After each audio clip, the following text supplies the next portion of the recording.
जय जिनेंद्र। आज हम मुनि निंदा का फल एक छोटी सी कहानी के माध्यम से समझेंगे।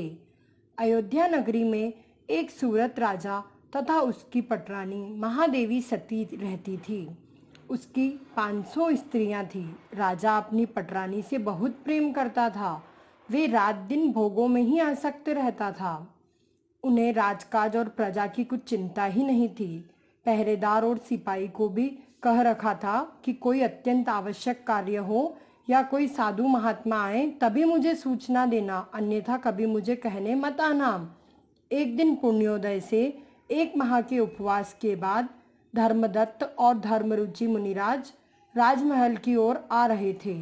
उन्हें राजमहल की ओर आता देख द्वारपाल राजा के पास गया और मुनिराज के आने के बारे में बताया। इस समय राजा अपनी पटरानी के मुख कमल पर तिलक लगा रहे थे। वे सती से बोले, प्रिय, मैं अभी मुनि को आहार देकर आता हूँ। प्रिय कहती है, आप मत जाइए, वो काम कोई और भी कर लेगा। थोड़ी देर के लिए भी मुझे आपसे बिछड़ना अच्छा नहीं लगता। राजा कहते हैं, जब तक तुम्हारा तिलक सूखेगा तब तक मैं लौट आऊँगा। ये कहकर राजा चल गए और मुनिराज को भक्ति भाव से नमोस्तु कर नवदा भक्तिपूर्वक आहार कराया।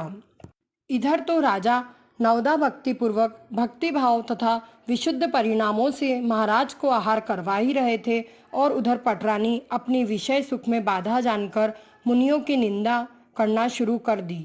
ये तो ढोंगी मनुष्य हैं जो स्वयं भी संसार नहीं करते और हमें भी चैन से नहीं रहने देते। इस तरह उसने मनचाहा भला बुरा कहकर अपने तीव्र पाप कर्म को बांध लिया। सच ही है, इंसान क्रोध में पाप कर्म बांध ही लेता है। अगली सुबह पटरानी को कोढ़ हो गया, सारा शरीर काला पड़ गया, उससे दुर्गंध निकलने लगी।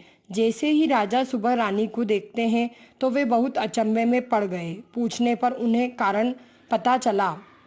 संसार, रूप, रंग, वैभव, ऐश्वर्य सभी राजा को निंदनीय लगने लगे और उसी समय सभी राजपाट छोड़कर मुनि दीक्षा ले लेते हैं।